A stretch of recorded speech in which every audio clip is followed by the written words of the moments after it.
Ayaw mo ba itong mangyari sa mga alaga mo? 3 minutes video lang and promise marami kang matututunan dito. Mga katropa pigs, napapansin nyo ba na minsan biglang lumalambot ang dumi ng baboy? Sa umpisa baka isipin natin na ordinaryong diarrhea lang. Pero kapag nagpatuloy naging maitim ang dumi o may nakita tayong dugo, hindi na ito dapat baliwalain. Ang pag-uusapan natin ngayon ay ang tinatawag nating ilitis, kung ano-ano ang mga senyales na dapat nating bantayan, ano ang dapat nating gawin kapag may nakita tayo at paano tayo makakapag-prevent para hindi lumala o kumalat sa ating mga alaga. Mga katropa pigs, tandaan mas madaling pigilan ng problema kapag maagap nating napansin. Ano ang mga sinyalis na dapat bantayan? Unang-una, bantayan natin ang dumi ng baboy. Kapag napansin natin na lumalambot ang dumi, mas watery kaysa dati o iba pa ang normal na itsura nito, kailangan na natin itong obserbahan. Kapag naging maitim, parang hindi na normal ang kulay o higit na nakaka-alarma kapag may halong dugo, kailangan nating seryosohin. Kasabay nito, obserbahan din ang baboy. Ayaw bang kumain? Matamlay ba ng hihina? Nababawasan ba ang timbang?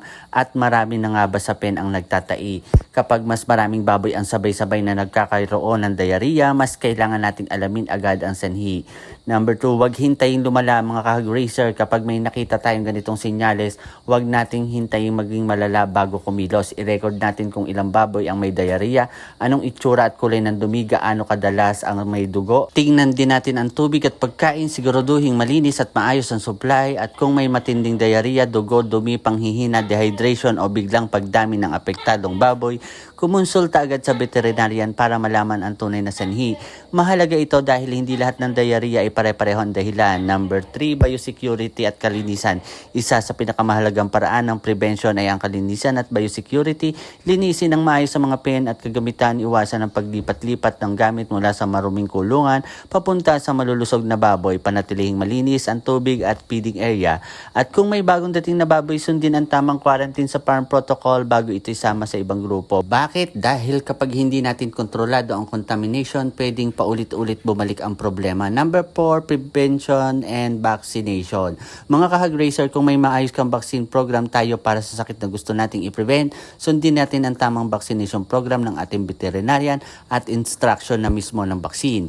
Hindi porket may vaccine ay pwedeng kahit anong schedule. Importante ang tamang timing, tamang storage at handling ng vaccine, tamang administration at pagbabakuna ng mga hayop na naaayon sa label at veterinary program. At tandaan, ang vaccination ay bahagi lamang ng prevention. Dapat sabayan pa rin ng magandang sanitation, biosecurity, tubig, pagkain at overall farm management. Kaya mga kahag racer, kapag nakita nating lumalambot ang dumi, huwag nating sabihin na normal lang yan.